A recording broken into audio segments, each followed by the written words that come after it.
On a night of a devastating storm, a 6-year-old girl runs desperately through the flooded streets, fleeing from men chasing her. When she finds refuge in a luxurious gated community, she sees a luxury SUV approaching and makes a decision that will change 2 lives forever. Soaked clothes, shivering with cold and fear, she approaches the millionaire stepping out of the car and whispers a heartbreaking question. "Uncle, can I sleep under your car? There, it doesn't rain on me, and I won't bother anyone." The shock in his eyes transforms into something far deeper when he realizes a child would rather sleep on cold asphalt than trespass on the property. What happens next leaves her in shock. The wind howled like a wounded creature through the glass and steel canyons of the city, tearing through the night with a frigid lament. The rain didn't fall. It threw itself from the dark sky in thick, furious sheets, turning the sophisticated streets into turbulent rivers that swept leaves and trash along in their current. For little Leah, only 6 years old, the sound of the storm was the sound of the world ending. Her bare feet splashed in puddles of icy water, and the thin dress she wore, already threadbare and faded, clung to her tiny body like a cold, sodden second skin. The frantic little heart hammering in her chest wasn't just from the cold or nature's fury, but from the much more palpable fear of the 2 men whose angry shouts still echoed in her mind. She had dared to snatch a hardened piece of bread from the trash behind a fancy restaurant, an unforgivable crime in the eyes of those who saw her as nothing more than a nuisance. Her diminutive body, fueled by desperate adrenaline, found an unlikely salvation. A narrow gap in the wrought iron fence that surrounded a luxury gated community. She squeezed through the opening, scratching her arms and tearing the fabric of her dress even more, but the pain barely registered. On the other side, the world changed. The chaos of the street gave way to an eerie calm. The grass was an emerald carpet, trimmed with mathematical precision. The flowers, heavy with rain, bowed in silent reverence. It was a perfect garden, a sanctuary that seemed to belong to another planet. Leah dove behind a bush of gardenias, the sweet scent of the flowers mingling with the smell of wet earth. There, huddled and shivering, she allowed herself to breathe. The chattering of her teeth was the only thing that broke the garden's silence. Besides the incessant drumming of the rain, from her hiding spot, she watched the polished stone driveway that led to the mansions. Each house was a palace, with enormous windows that spilled warm, golden light into the dark night.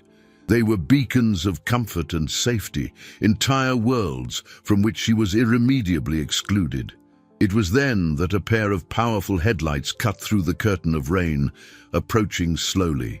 A silver Escalade, so large and shiny it looked like a spaceship, glided down the driveway and stopped just a few yards from where she was hiding.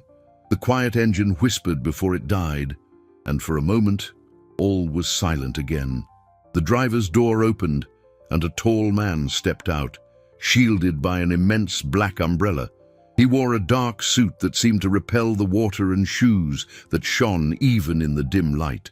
Arthur Caldwell felt the exhaustion of a week of tough negotiations, of meetings that decided the fate of millions in capital and investments. His mind, always calculating, was already on his stock portfolio, on the quarterly earnings report he needed to analyze. He just wanted the silence of his home, the warmth of his fireplace, and a glass of his favorite single malt scotch. As he locked the car with his remote, a faint, almost imperceptible sound caught his attention. He turned, his eyes scanning the impeccable garden. He saw nothing but plants bending under the weight of the storm. He was about to turn and head for his door when a tiny, trembling figure emerged from the shadow of the gardenias. Leah took one step forward, then another. Each movement was a battle between panic and necessity. The man stared at her, his face a mask of surprise and suspicion. She stopped at a safe distance, her small hands clasped in front of her, her head bowed. The rain beat down on her dark hair and ran down her pale face. She lifted her eyes, large and brown, filled with a seriousness that no 6-year-old should ever know. Her voice came out as a whisper, as fragile as the flutter of a sparrow's wings, but it carried the weight of a desperate plea that cut through the storm and hit Arthur squarely. "Mister," she said, her voice trembling, "can I sleep under your car? The rain doesn't get in there, and I promise I won't be any trouble."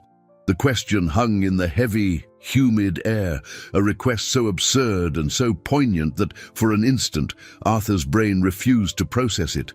He, a man whose life was a fortress built on logic, numbers, and the methodical accumulation of a vast fortune, was completely disarmed. His routine was a ritual of precision: wake up, analyze the financial markets, multiply his capital, return home. There was no room for the unexpected, for the illogical, for the raw misery that now materialized in his perfectly manicured garden. His first reaction was an impulse of irritation. How had this child gotten in? He paid a fortune for security precisely to keep the outside world, with all its disorder, beyond his gates. He should call security, handle the problem with the same impersonal efficiency with which he managed his business and his assets. It was standard procedure. But then he looked at her. Really looked. Not at the dirt or the torn clothes, but at her eyes. They were eyes that held a galaxy of old sorrows, yet at that moment they shone with a spark of integrity that shocked him. She wasn't asking for money. She wasn't trying to invade his house. She didn't ask for food. There was an invisible line she had drawn herself, a boundary of dignity that kept her from asking to come inside, but allowed her to ask for the ground beneath an object. She preferred the impersonal shelter of a machine to begging for human compassion inside a home. That realization hit him with the force of a gut punch. In his world of contracts and clauses, of negotiations where each party tried to gain an advantage, this small creature displayed a code of honor he rarely encountered. "Come on," he said, his voice hoarser than he intended. He took a step back and opened the front door wider, a portal of warm, golden light spilling out into the rainy darkness. Leah didn't move. Her eyes widened, shifting from him to the vastness of the entryway. She looked like a deer caught in headlights, paralyzed between the instinct to flee and the promise of safety. Arthur sighed, a weary sound. He closed the umbrella, letting the rain soak him too, a small gesture to shrink the distance between them. "It's okay. You'll catch a cold out there. Come on, get inside." He held out his hand, not to touch her, but as an invitation. Hesitantly, with tiny steps, she moved toward the light. When her bare, mud-caked feet touched the polished white marble of the foyer, she froze instantly. Her eyes shot down to the dark smudges she was leaving on the immaculate floor. Panic seized her face. She looked at the floor, then at his expensive shoes, and a dry sob escaped her lips. She was desecrating this place. She was dirtying something expensive, something that didn't belong to her, and the guilt seemed to crush her. Arthur saw the terror in her eyes, and his heart, a muscle he rarely exercised outside of family obligations, contracted. "Hey," he said softly, kneeling to get on her level, ignoring the water seeping from his expensive suit onto the floor. "Don't worry about the floor. It's just water and dirt. We can clean it later. The important thing is for you to get warm." He guided her inside, closing the door and sealing out the sound of the storm. The silence of the house was almost as overwhelming as the noise of the rain. He watched her for a moment, such a small, fragile figure in the midst of his vast, empty wealth.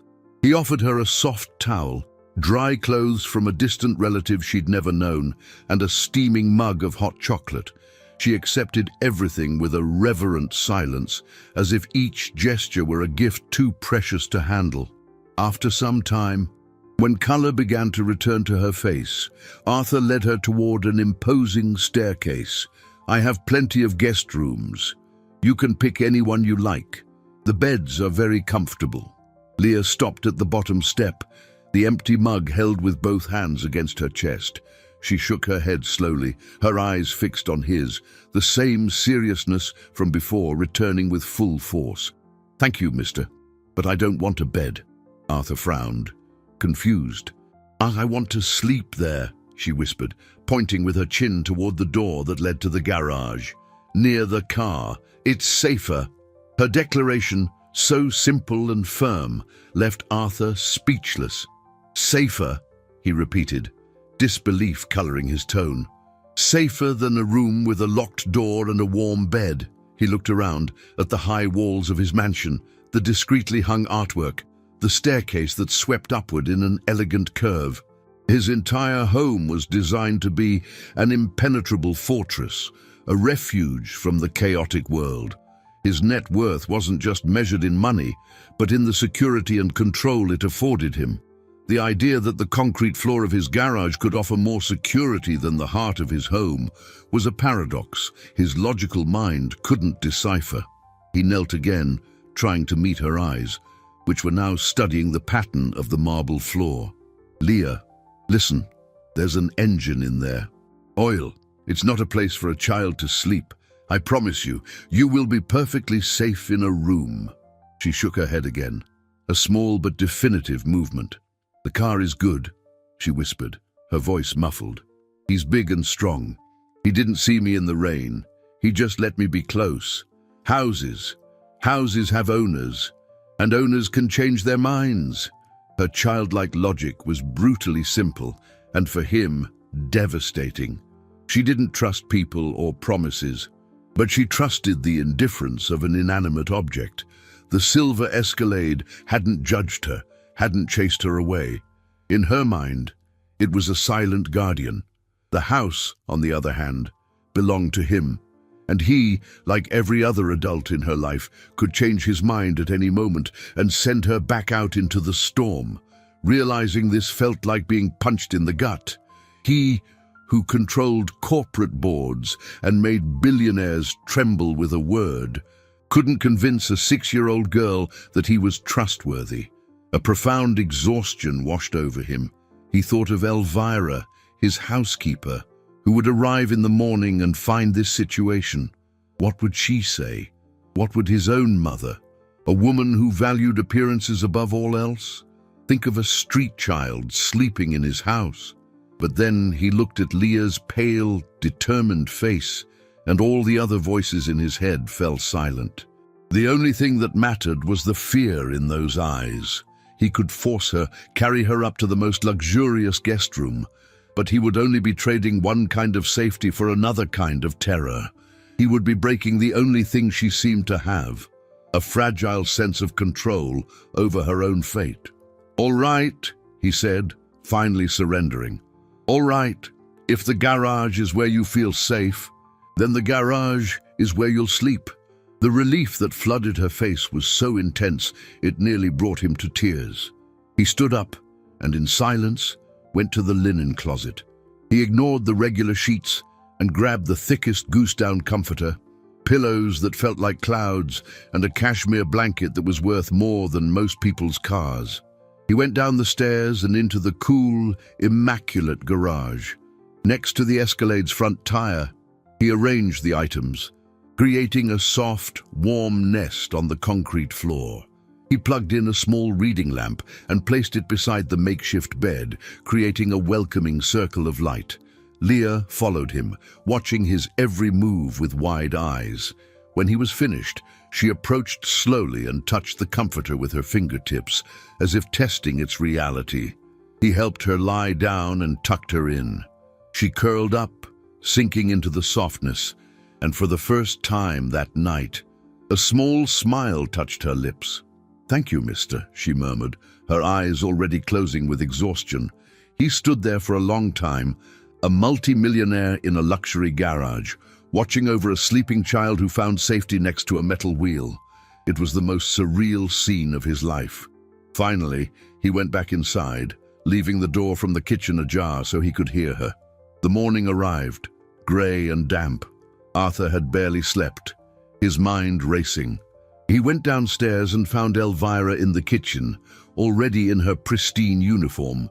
She was an efficient, discreet, middle-aged woman who had worked for his family for years.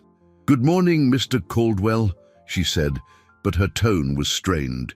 "Forgive my forwardness, sir, but what is that in the garage?"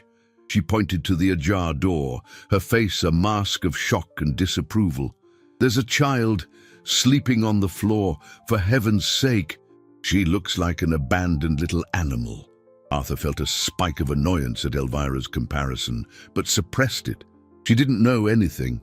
To her, this was just a shocking anomaly in a house where everything had always been predictable and orderly. "Her name is Leah, Elvira, and she's there because that's where she felt safe enough to sleep," he replied, his voice firm as he poured a cup of coffee. The housekeeper's expression shifted from disapproval to pure bewilderment. She had known Arthur since he was a young man focused on building his empire, a man who rarely let emotion interfere with his decisions. His life was a well-calculated equation of risk and reward, focused on increasing his net worth, not sheltering street children. "But, sir, how did she get in here? The security? And what do you intend to do?" "You can't just keep a child in the garage." "I know that, Elvira, and I will handle the situation," he said, more to himself than to her. "For now, just be kind to her.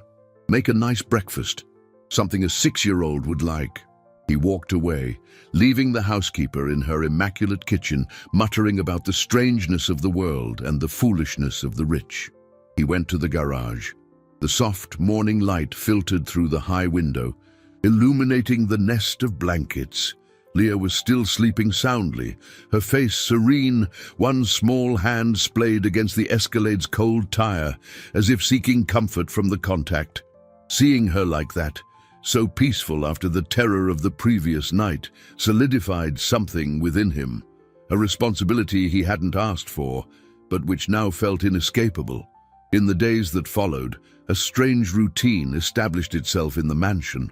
Leah continued to insist on sleeping in the garage, and Arthur, against all his instincts for logic and comfort, allowed it. During the day, however, she began to explore the house with the cautious curiosity of a kitten. She didn't touch anything, just looked, her big eyes absorbing the scale and silence of the place. He bought her new clothes, coloring books, and a few toys, which she accepted with a quiet, overwhelming gratitude. Elvira, after her initial shock, began to soften. Soon she was making special snacks and leaving little treats for Leah to find. Slowly, the silence of the house began to be filled with new sounds. Leah's soft laugh at a cartoon, the scratch of crayons on paper, the sound of Elvira telling her a story. Arthur found himself adjusting his own schedules. He cancelled late afternoon meetings, turned down business dinners. He discovered a strange satisfaction in simply being home. Listening to the quiet sounds of Leah's presence, he realized just how empty his life had been, filled only with the pursuit of more money, more profit, more assets. Leah was an element that didn't fit on any spreadsheet, an investment of a purely emotional nature. However, he knew this bubble of tranquility couldn't last. Someone would notice, a curious neighbor, a delivery driver, and that's exactly what happened. On the 5th day, the doorbell rang. It was a severe-looking woman, with a tight bun and a grey suit that seemed as rigid as her posture. She introduced herself as Helen, a social worker from Child Protective Services. "Mr. Caldwell," she said, her eyes sweeping the foyer with a critical gaze, "we received an anonymous tip. It alleged that a small child is living here, with you, a single man. You understand that this is highly irregular." The word irregular hung in the air, laden with suspicion and insinuation. The outside world, which he had tried to keep at bay, was now knocking at his door. Arthur felt his blood run cold. He had anticipated this, but the reality of the confrontation was much harsher. He glanced over the woman's shoulder and saw Leah peeking out from the living room, her face pale with fear. She had heard every word. The threat was no longer a storm outside, but a woman in a grey suit. who had the power to take her away. "She is safe here," Arthur said, his voice low and controlled, but Helen didn't look convinced. Her eyes narrowed, assessing him, and he knew that the hardest negotiation of his life was just beginning. "Safety is a relative term, Mr. Caldwell," Helen retorted, her voice smooth as ice, as her eyes took a quick inventory of the room. She noted the opulence, of course, but her professional gaze was looking for something more. It sought signs of disorder, of danger, of something out of place. And ironically, the presence of a child in this sterile environment was the greatest anomaly of all. A single man, with no parenting experience, harboring a street child without following any legal protocol. As well-intentioned as you may be, the situation is untenable and potentially dangerous for the girl. Her words were procedural, but the implicit accusation was clear. He was a suspect, his house a scene to be investigated. Arthur felt a wave of impotent fury. He, who bought and sold companies, who influenced the flow of global capital, was being judged by a bureaucrat in his own home. "Please, come in," he said, stepping back and forcing a tone of politeness he didn't feel. "We can talk in the living room." He gestured to Leah, who was still frozen in the doorway, and tried to offer her a reassuring smile. She didn't return it. Her eyes were fixed on Helen, the expression of someone who recognizes an old enemy. The system, with its forms and impersonal rules, had hurt her before. Helen entered, her briefcase held under her arm like a weapon. She sat on the edge of a white leather sofa, declining the offer of coffee. Her mission was clear: assess, document, and remove. "I need to speak with the child." "Alone," she declared. Arthur hesitated. "She's frightened. She doesn't talk much to strangers." "I'm trained to deal with frightened children, Mr. Caldwell. It's my job." Her insistence left no room for negotiation. With a heavy heart, Arthur called Leah over. "Leah, this is Helen. She just wants to talk with you for a little bit, okay?" Leah approached slowly, her bare feet making an almost inaudible sound on the Persian rug. She wouldn't look at Helen, keeping her eyes downcast. Arthur retreated to his study, leaving the door ajar, anxiety gnawing at him. He could hear the murmurs of their conversation, Helen's voice, professionally gentle, asking questions, and Leah's silence, a response more powerful than any word. He imagined what was going through her small head. Was she reliving past traumas? Was she afraid he would hand her over? The interview didn't last long. Helen emerged from the room with the same severe expression. "She's uncooperative. She refuses to say where she came from or who her parents are. That complicates things. She just needs time," Arthur argued. "She's been through something terrible." "Time is a luxury the system doesn't often provide," Helen said, standing up. "I will file my report. For now, she will remain here under your temporary care, but I will be making daily, unannounced visits. And, Mr. Caldwell, I advise you to find a lawyer. You're going to need one." The threat was veiled but unmistakable. He was no longer a good Samaritan. He was part of a legal process, a man under investigation. In the days that followed, the tension in the house became almost palpable. Helen would appear at random times with her notepad and her inquisitive stare.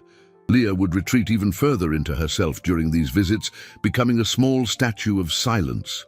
Arthur, meanwhile, dove into the world he knew best: strategy. He hired the best law firm in the city, instructing them to begin the process of obtaining legal guardianship of Leah.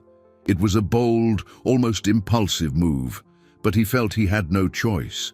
Returning Leah to the system that terrified her so much felt like a betrayal. While the legal battle began behind the scenes, a new, grittier and more immediate danger began to creep into his sanctuary.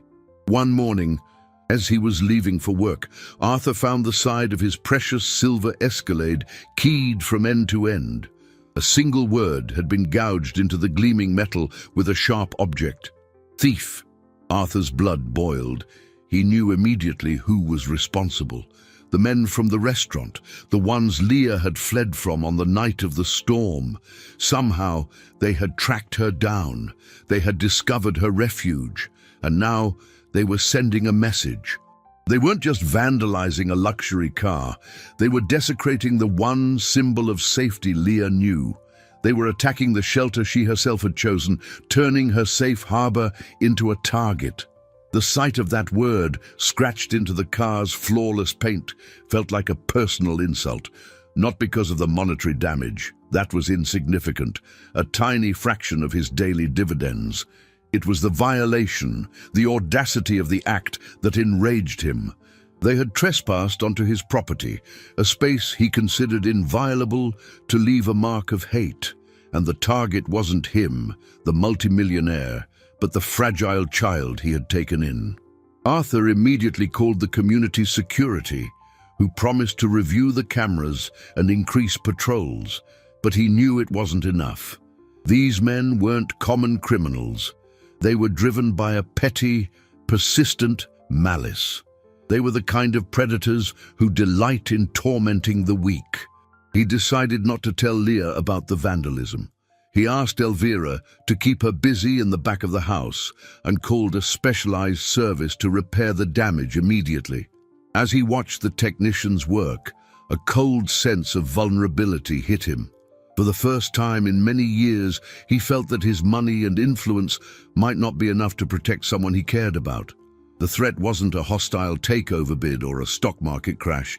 It was something primal, visceral, and he felt dangerously unprepared. The problems, however, seemed to multiply like cancer cells. A few days later, while his lawyer was updating him on the infuriatingly slow progress of the guardianship case, the doorbell rang again. At the door were a slovenly man and woman with shrewd eyes. The man was thin, with yellowed teeth and a smile that didn't reach his eyes. The woman was heavy-set, her bleached hair and heavy makeup failing to hide the lines of a hard life. "We're the foster parents of Melissa," the man said, using a name Arthur had never heard. "We heard she's here. We've come to get her." Arthur felt the floor drop out from under him. Foster parents. His heart hammered against his ribs. He looked at the couple. There wasn't a shred of genuine concern on their faces, only a poorly disguised greed.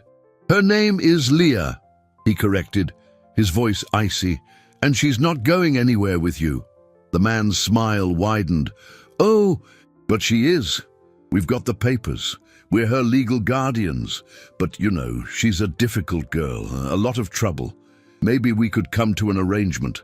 A rich man like you, perhaps you could help us with some compensation for the trouble she's caused us, and to, let's say, persuade us to leave her in peace."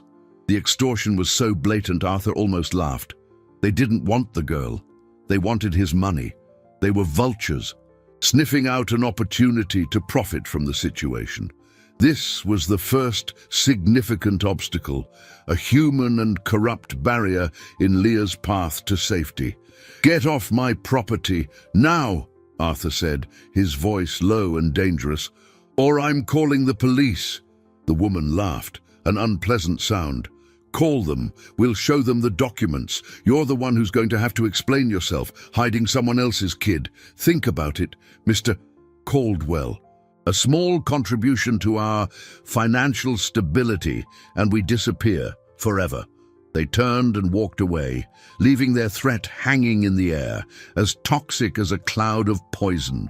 The situation was spiraling out of control. He was now facing a suspicious social worker, anonymous vandals, and now supposed foster parents who were blackmailers. The complexity of the problem was growing exponentially. He went into the living room where Leah was drawing. She looked up, sensing his tension. "Who was that, mister?" "No one important, sweetheart, just some lost people." But as he spoke, he knew it was a lie. They were dangerous people, and the worst was yet to come. His lawyer called late that afternoon, his voice grave. "Arthur, I have bad news. The situation is more complicated than we thought. The social worker ran a deeper check. Leah, or Melissa, as she's listed in the records, She's a runaway from an orphanage, and they are actively looking for her. They want her back. The revelation fell on Arthur like a slab of concrete. An orphanage. The word sounded cold and institutional, a place of files, rules, and anonymity. Suddenly, Leah's refusal to talk about her past, her fear of authority, figures like Helen, her visceral need to feel safe near an object instead of a person, it all started to fit together into a dark, painful puzzle. She wasn't just running from angry men or a negligent foster family. She was running from an entire system that had somehow terrified her. The threat was no longer just a pair of vandals or blackmailers. It was an institution with the legal power to pluck her out of his life and drag her back to the place from which she had escaped. "Do they have the legal right to take her?" Arthur asked his lawyer, his hand gripping the phone so tightly his knuckles turned white. "Unfortunately, yes," the lawyer replied, "unless we can prove conclusively that the environment at the orphanage is harmful to her, they have custody. And proving that Arthur is a mammoth court battle. They have records, social workers, psychologists, and we have the testimony of a 6-year-old child who barely speaks." Arthur hung up, feeling cornered. All his usual tools, his wealth, his connections, his power to negotiate, seemed useless against the insurmountable wall of bureaucracy and law. He was playing a game whose rules he didn't understand, and the stake was Leah's life. He went to find her. He found her in the backyard, sitting on the grass, talking quietly to a ladybug that was crawling on her finger. The innocence of the scene contrasted so starkly with the sinister complexity of her situation that Arthur's heart ached. He sat down next to her, silent for a long time, just watching the little red bug. "Leah," he began, his voice careful, "did you ever live in a place with a lot of other children? A big place, with no mommy or daddy?" She froze. The ladybug flew off her finger, but she didn't seem to notice.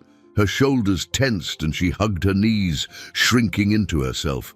She said nothing, but her silence was a deafening answer.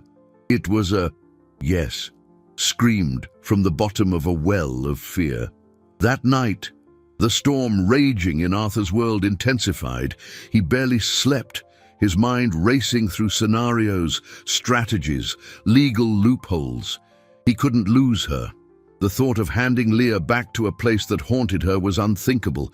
She had become more than a charity project. She was an unexpected light in his empty life. The next morning, Helen arrived for one of her unannounced visits. This time, however, something in her posture was different. There was less rigidity, less suspicion. She watched Arthur, noting the dark circles under his eyes and the genuine worry etched on his face. "I found out about the orphanage," she said, her voice softer than usual, "and about the supposed foster parents. They have a history of similar scams. The department is already investigating them." A small spark of hope ignited in Arthur, but Helen quickly extinguished it. "But that doesn't change the fact that the Northwood Children's Home has custody of her. They've been notified and are sending a representative to pick her up. Tomorrow." "Tomorrow?" The word came out as a choke. "You can't let them. You've seen what she's like. She's terrified of strangers, of all of this." "My hands are tied, Mr. Caldwell. I follow orders." But then she did something unexpected.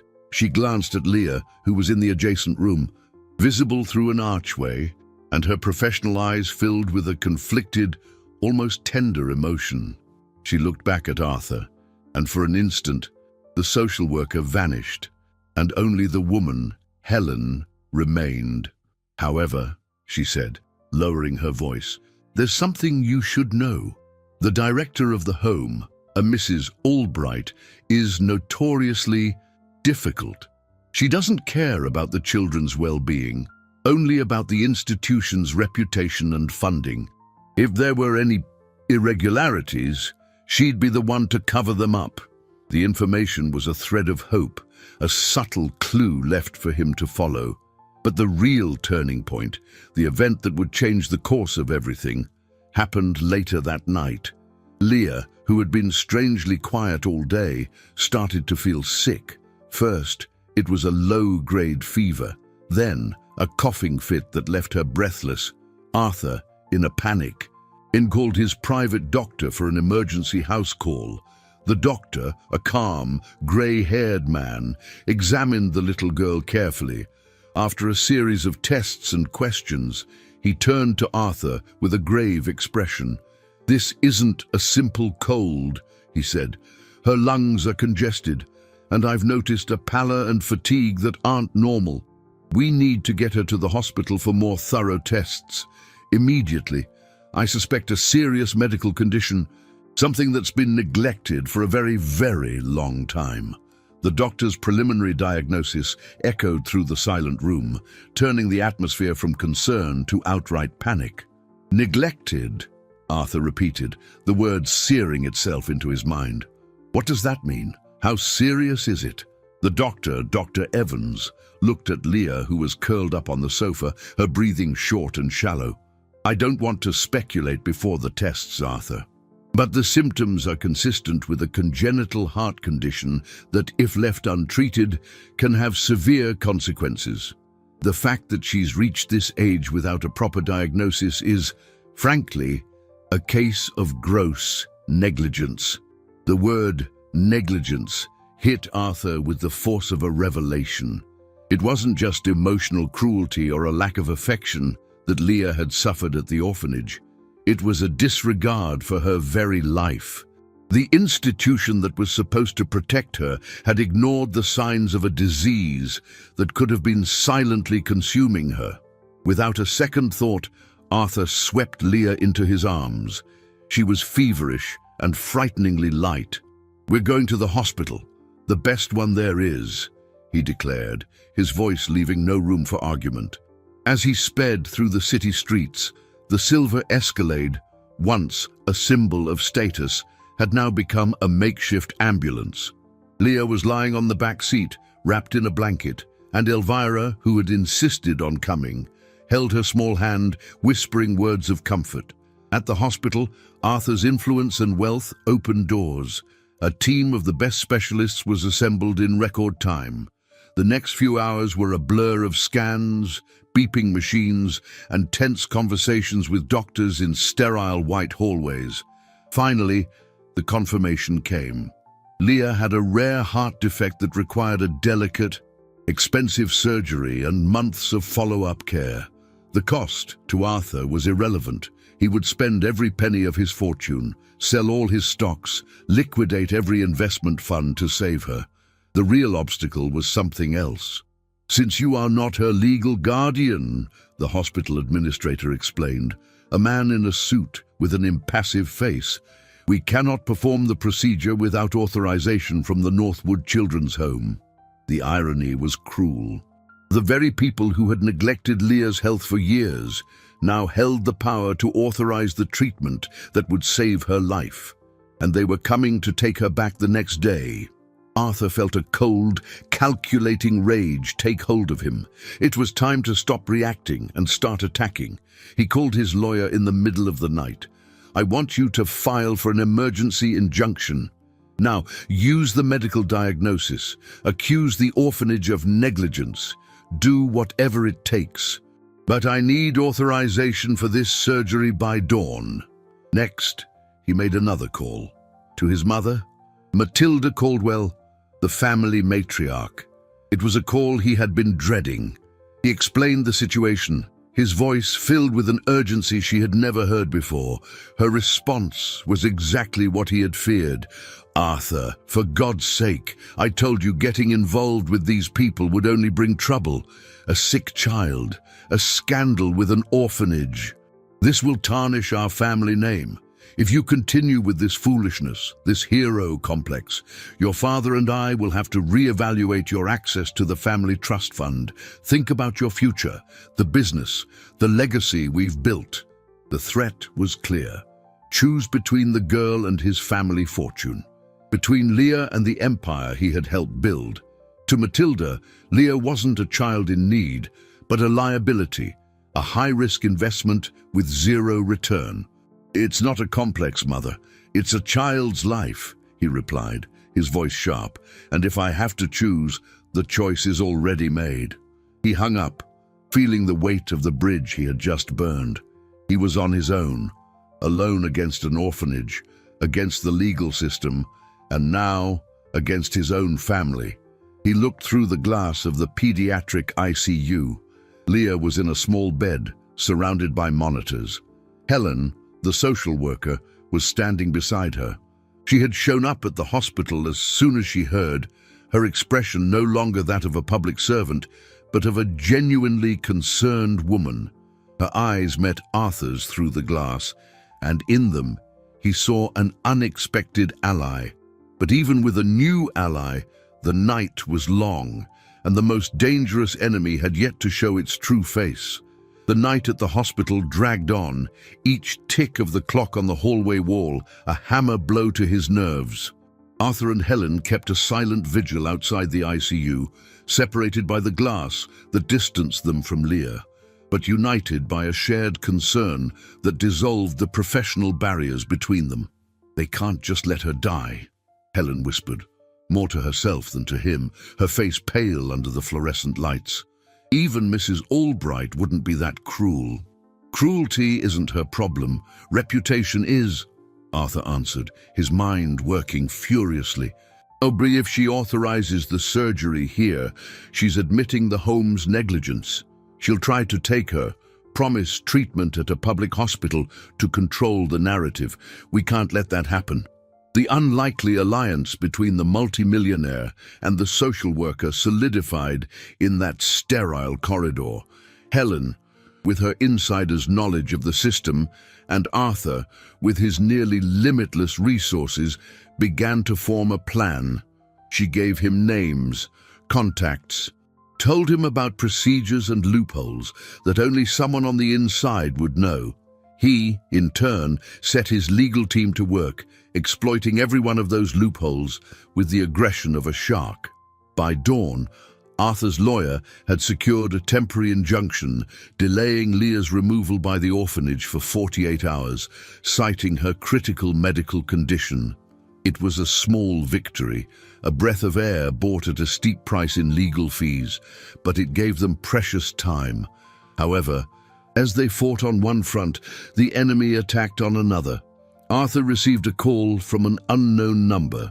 The voice on the other end was rough, distorted, but unmistakably malicious. It was one of the men who had vandalized his car. "So your precious little package is in the hospital, huh?" The voice sneered. "Looks like she's gotten pretty valuable to you. So valuable, maybe you'd be willing to pay to make sure she stays okay. Let's say a large sum of dollars, or maybe Bitcoin, to be more discreet." Arthur's blood ran cold. They were no longer interested in petty revenge. They had realized how much Leah meant to him and saw her as an asset to be exploited.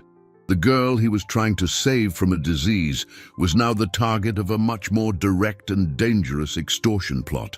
Before Arthur could respond, the line went dead. He looked at his phone, the device suddenly feeling like a sinister object in his hand. He was being attacked from all sides. His family was pressuring him financially, the legal system was questioning his motives, and now street-level criminals saw him as an easy mark. The pressure was immense. He felt as if he were trying to keep a sandcastle standing, while waves crashed in from every direction. Helen saw the change in his expression. "What is it?" "Trouble," he said, his voice tense. "The men who were chasing her, they know where we are.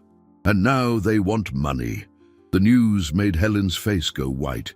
The situation had just escalated from a complicated legal battle to a life-threatening security crisis. As they were discussing what to do, hire private security, involve the police, the unthinkable happened.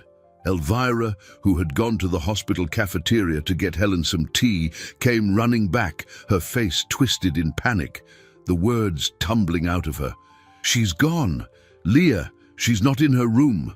The nurse said a man and a woman introduced themselves as relatives, said they were transferring her to another hospital at the orphanage's request.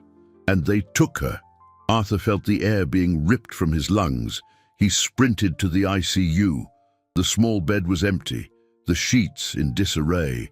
The heart monitor emitted a flat, high-pitched tone, signaling the absence of the little heart he was fighting so hard to save. They weren't blackmailers. They were kidnappers. And they had just taken the most precious thing in his life.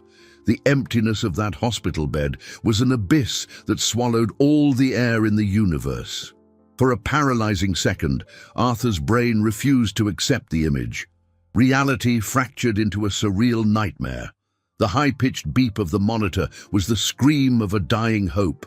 The desperate sobs of Elvira, who clung to the doorframe, were the soundtrack to his failure. He, the man who controlled everything, who built and destroyed empires with a signature, had failed to protect one small, fragile child. Guilt hit him with the force of a tidal wave, drowning him in a cold ocean of helplessness. But then, beneath the guilt, something older and fiercer stirred. A white-hot, pure and chilling fury, the paralysis shattered, replaced by a determination as sharp as broken glass. "Elvira, calm down," he said, his voice surprisingly steady, a command in the midst of chaos. "Helen, call hospital security. I want this place locked down. No one in, no one out." He pulled out his cell phone, his fingers moving with mechanical precision, dialing the number of his personal head of security, a former federal agent. "Marcus, code red. The girl has been taken from the hospital. I want your team here in 5 minutes, and I want access to every security camera in the area. I don't care about the cost or the red tape. Get it." As he spoke, the phone in his hand buzzed with a call from a private number. His heart leapt. He answered, putting it on speaker. The same rough, malicious voice from before filled the tense silence. "Missing something. Millionaire." The sneer in the voice was palpable. "Your little investment is with us now, and her rate of return depends on you." "What do you want?" Arthur snarled. "We want a small withdrawal from your vast portfolio. $1 million. In Bitcoin. To leave no trail. You're a businessman. You understand cash flow. Consider it an investment in her health. You have 24 hours, no cops, or your asset will be liquidated. We'll send the crypto wallet details. Don't try to be a hero." The line went dead. $1 million. To him, the sum was manageable. A setback, but not a catastrophe. The problem wasn't the money. It was the choice it represented.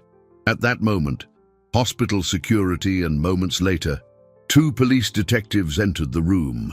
The older one, a weary man named Detective Miller, took in the scene with eyes that had seen it all. "Mr. Caldwell," he began, his voice neutral, "we got a call about a possible kidnapping." Helen quickly explained the situation, but the detective's eyes were fixed on Arthur. "And what exactly is your relationship to the victim, sir? Our records don't show you as a relative." The question, delivered in a procedural tone, was a veiled accusation. Here was the 4th obstacle, the system turning against him. He wasn't seen as the protective guardian, but as a strange, suspicious piece of the puzzle. "I'm the man who's trying to save her," Arthur answered, his patience wearing thin. "Save her from whom? Why was she with you, a single multi-millionaire man? You understand how this looks to us, don't you, sir?" The insinuations were venomous. They were wasting precious time questioning his motives instead of hunting for the kidnappers. It was Helen who intervened. "Detective, Mr. Caldwell is the best chance this girl has. Her life is at risk every second we waste here." The detective ignored her, his focus still on Arthur. "If you receive a ransom demand, the first thing you will do is inform us. Do not try to do anything on your own. Paying the ransom is the worst mistake you can make." The warning was a direct order, placing him in an impossible position. Trust the police, who clearly suspected him and would move with the speed of bureaucracy, or pay the ransom and risk everything to get Leah back. The clock was ticking, and he had to choose between the law and Leah's life. The hospital room, once a crisis center, had morphed into a stage for suspicion. Detective Miller and his partner looked at Arthur not as a victim, but as an uncontrolled variable. Every question was a probe, trying to find a crack in his story, a hidden motive for the presence of this child in his luxurious life. Arthur, in turn, erected a wall of cold calm. He knew any outburst of anger or despair would be interpreted as guilt. He answered their questions with monosyllabic precision, presenting the image of a cooperative citizen, while inside, his mind was racing at 1,000 miles an hour, formulating a parallel plan, dangerous and entirely his own. He would not risk Leah's life on the slowness of a police investigation. The detective's warning not to pay the ransom echoed in his head, not as an order, but as a challenge. While the police set up a makeshift command center in his mansion, monitoring his phone lines and installing equipment, Arthur made a single, discreet call to Marcus, his head of security. "Get the capital ready," he said, his voice low, almost inaudible. "I want 1 million in Bitcoin, ready to transfer at a moment's notice. Traceable to us, invisible to them, and I want your best team to find the location of that call. Use every resource, all of them." It was a declaration of war. He would use his fortune not as a passive ransom, but as a weapon, a lure to draw the predators into his trap. He would feign cooperation with the police, while fighting his own battle in the shadows. As Arthur moved in his world of high-stakes strategy, Helen felt a gnawing unease in her soul. The mention of the Northwood Children's Home, the figure of Mrs. Albright. Something was terribly wrong. The story didn't add up. She stepped away from the bustle in the house and used her personal cell phone to call an old contact at the district attorney's office, a man who owed her a favor from years ago. "Rick, it's me, Helen. I need some off-the-record information. Anything you have on Northwood? Is there an active investigation? Rumors? Anything?" There was a long pause on the other end of the line. "Helen, you're stepping into a hornet's nest," the voice said, low and worried. "Yes, there's an investigation, very quiet, for embezzlement and child endangerment. Mrs. Albright is the primary target. The problem is she has powerful friends, politicians, businessmen, people who fund the home and don't want their names dragged through the mud. They're trying to kill the story. They need everything to look perfect." A chill ran down Helen's spine. "They need witnesses, don't they?" "They do. But the kids there are too young or too scared to talk. And the ones who've left, well, the system loses track of them." In that instant, the truth exploded in Helen's mind with the blinding clarity of a lightning strike. Leah wasn't just a runaway. She was a witness, the only one who had escaped and could expose everything. The kidnapping, it wasn't about money. The ransom was just a distraction, a way to fund the operation and make it look like a common crime. The real goal was far more sinister. It was to silence Leah forever, protecting the dirty secrets of the orphanage and its influential benefactors. She ran back inside the mansion, her heart pounding. She found Arthur in his study, his face illuminated by the blue glow of a computer screen. On the screen was a cryptocurrency wallet, a string of numbers and letters. A new anonymous email was open. It contained the final instructions. The payment was due in 10 minutes. Arthur's finger hovered over the mouse, ready to authorize the transfer that he hoped would buy Leah's life back. "Arthur, don't!" Helen shouted, her voice hoarse with panic as she burst into the room. "Don't pay it. It's a trap." "It's not about the money." Arthur turned, his questioning eyes shifting from tension to confusion. "The kidnapping. Mrs. Albright, from the orphanage. She's behind it all." Helen's accusation hung in the tense air of the study, so shocking and yet so horribly logical that Arthur felt a click in his mind, as if the pieces of an invisible puzzle had just slammed together with violent force. The relentless pursuit, the insistence on getting Leah back, the audacious kidnapping from the hospital. It wasn't about custody or petty revenge. It was about damage control. Leah was a liability, a ticking time bomb that could detonate and destroy the orphanage's charitable facade and the reputations of its powerful patrons. He looked at the computer screen, at the silent countdown the Bitcoin transaction page displayed. 6 minutes remaining. The payment wasn't a ransom. It was the price of Leah's silence. The final payment to make her disappear, and he was certain that once the money was transferred, the inconvenient witness would be eliminated. "Marcus," Arthur said into his earpiece, his voice a cold whisper of pure fury, "did you get a trace?" "We have a signal," the metallic voice on the other end replied. "Faint, but it's moving. A white, unmarked cargo van heading toward the harbor district. They're using a mobile router. That's why the signal is unstable." The harbor district, a labyrinth of shipping containers, abandoned warehouses, and dark alleys, the perfect place to make someone disappear. "Send the coordinates to my car and mobilize the team. No sirens, no fanfare. This is a rescue operation, not an arrest. The primary target is the girl, not the criminals." He stood up, the decision made in a split second. He would not wait for the police, who were still downstairs monitoring a dead phone line. He was going himself. "What are you going to do?" Helen asked, her eyes wide with fear. "You can't go alone." "I'm not going alone," he said, grabbing the keys to the Escalade. "But I can't wait. Their time is running out." He turned to her, his gaze intense. "Helen, you need to do your part. Go to the police. Tell Detective Miller what you know. Hand him Mrs. Albright on a platter. Create as much official noise as you can. It will divide their attention. Create the chaos I need." It was a desperate, risky plan, but it was the only one they had. As Arthur raced to the garage, Helen ran downstairs, her heart in her throat, preparing to face the detective's skepticism and risk her own career to expose the truth. The silver Escalade tore through the night, its powerful engine a restrained roar. On the dashboard, a digital map blinked, showing a red dot moving slowly through the tangle of streets leading to the port. Arthur drove with a fierce concentration, every fiber of his being focused on a single objective. This was no longer about money or business or reputation. It was primal. It was about protecting a life that had become more valuable to him than his entire empire. He reached the harbor district. The place was a cemetery of metal and concrete, eerily silent. He killed his headlights and followed the coordinates to a dilapidated warehouse at the end of an abandoned pier.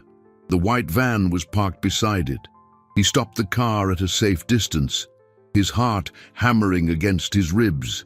Marcus's team was already moving into position in the shadows, dark figures moving with silent efficiency. Suddenly, the warehouse door slid open, spilling a yellow slash of light into the darkness. One of the kidnappers stepped out. Looking at his phone, it was the signal. The payment hadn't been made. Their time was up. Arthur felt panic rise in his throat. He was about to give the order for his team to move in when a black, expensive-looking sedan sped onto the scene and screeched to a halt beside the van. The back door opened and a woman stepped out. Even at a distance, Arthur recognized her from the photos Helen had shown him. It was Mrs. Albright, the director of the home. She wasn't there to supervise. She was there to finish the job herself. The woman who was supposed to be Leah's protector was, in fact, her executioner. The moment of truth had arrived, an inevitable confrontation in the darkness of the port, with Leah's life hanging by the thinnest of threads. Mrs. Albright's presence on that dark pier confirmed Arthur's worst fears. This was not a ransom negotiation. It was an execution. The time for strategy and subtlety was over. The instant she strode toward the warehouse door, Arthur gave the order into his earpiece. Now, from the dark corners, from behind stacks of containers and the shadows of cranes, Marcus's security team emerged. They moved with the speed and silence of panthers, Before the kidnappers or the orphanage director could react, they were surrounded and subdued. There were no gunshots, only the stunned confusion of the criminals and the outraged shriek of surprise from Mrs. Albright. Arthur leapt from his car and ran into the warehouse. The place reeked of mildew and salt water. In a corner, under the glare of a single hanging bulb, he saw her. Leah was tied to a chair, a gag in her mouth. Her eyes, huge and terrified, widened when she saw him. He ran to her, his heart aching at the sight of her fragility. "It's over, sweetheart. It's over." "I'm here," he whispered, fumbling with the rough knots with trembling fingers. As soon as the gag was off, she let out a sob that seemed to come from the depths of her soul and threw herself into his arms, shaking uncontrollably. He held her tight, the warmth of her small body against his, the only real thing in this nightmarish world. Sirens began to wail in the distance, rapidly approaching. Helen had done her part. Detective Miller and a dozen police officers swarmed the scene, finding it already under control. Mrs. Albright, the kidnappers, and the so-called foster parents, whom Arthur recognized as the goons the director had hired, were all being handcuffed. The look of shock and fury on Mrs. Albright's face as she saw Arthur holding Leah was the image of defeat. Her castle of lies had crumbled. In the following days, the scandal exploded. The story of the kidnapping attempt linked to the investigation of corruption and endangerment at the Northwood Children's Home dominated the news. Helen's courage in coming forward with the evidence she had, combined with Arthur's resources to expose Mrs. Albright's network of influence, was devastating. Other victims, former employees, and even foster parents who had been blackmailed found the courage to speak up. The system, once an impenetrable foe, began to move in the right direction. Arthur's first victory came quickly. With Mrs. Albright in jail and the home under federal receivership, he was granted temporary custody of Leah without opposition. The cost, however, was high. His family, horrified by the public scandal, made good on their threat. They froze his access to the family trust funds, cutting him off from a significant portion of his fortune. To them, he had chosen a troubled girl over the family name and legacy. Arthur didn't care. He discovered that his own capital, amassed through years of shrewd investment, was more than enough. And for the first time, he felt he was using his wealth for something that truly mattered. Leah's surgery was a success. During her recovery, Arthur never left her side. Helen was a constant visitor. In the long days at the hospital, their friendship deepened, forged in the fire of the crisis and blossoming into a quiet, profound affection. They saw each other not as a millionaire and a social worker, but as two people who had risked everything for a child. The second victory came a few months later. In court, Mrs. Albright and her accomplices were convicted. Justice, slow and imperfect, prevailed. And in the midst of that process, the battle for permanent custody of Leah began. It was an exhausting journey of psychological evaluations, hearings, and mountains of paperwork. But this time, he wasn't alone.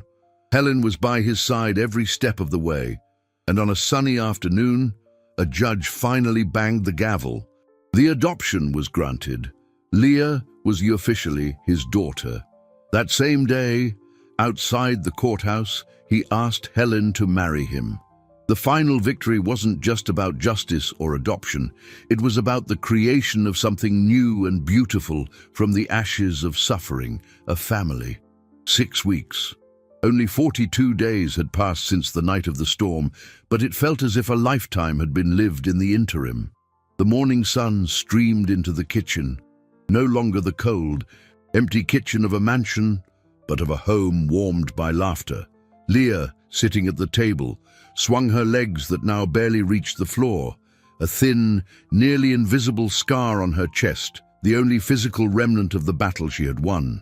She was healthy, rosy-cheeked, and chatty, debating with Arthur about the ideal amount of syrup for her pancakes. Helen watched them, a tender smile on her lips. The severity of her old suits had given way to a light, floral dress, and the social worker who had once come to investigate a suspicious man was now his wife, the mother of the girl who had united their worlds in such unexpected ways. "Are you ready for the big day, sweetie?" Helen asked, tucking a stray piece of hair behind Leah's ear. The girl nodded enthusiastically, her mouth full of pancake. "Yep, today's the day, no more kids get cold in the rain." The simplicity of her statement, delivered with the absolute certainty of a child, was the purest truth. Today was the day. Arthur looked at them, his new family, and felt a wave of gratitude and fullness as overwhelming as the storm on that first night.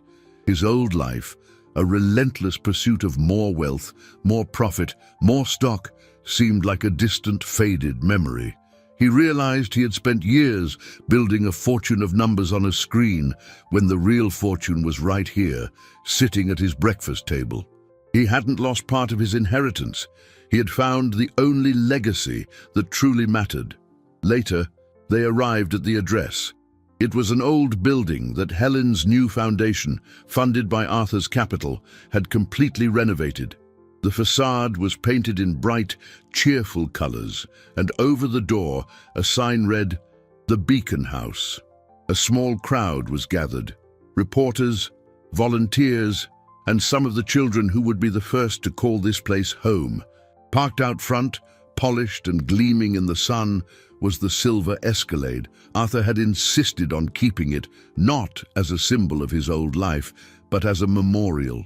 The roof a desperate girl had asked to borrow for one night was now the silent guardian at the door of a real home for many others. Helen gave a short speech, her voice thick with emotion, talking about second chances and the responsibility of everyone to protect the most vulnerable. Then, she called Leah forward. With a pair of round-tipped safety scissors held firmly in her small hands, Leah approached the wide red ribbon stretched across the entrance. Cameras flashed, applause broke out, but she seemed to be in her own world. She looked at the open door of the shelter, at the colorful rooms and neat beds she could see inside. She looked at Arthur and Helen, who were watching her with eyes full of tears and pride. Then, before cutting the ribbon, she leaned into the microphone and whispered, her voice small but clear, carrying the weight of her journey and the lightness of her newfound hope. "Now, no other kids will have to sleep under cars." The snip of the scissors cutting the ribbon was the loudest, most beautiful sound Arthur had ever heard. It was the sound of a circle closing and of a future beginning anew.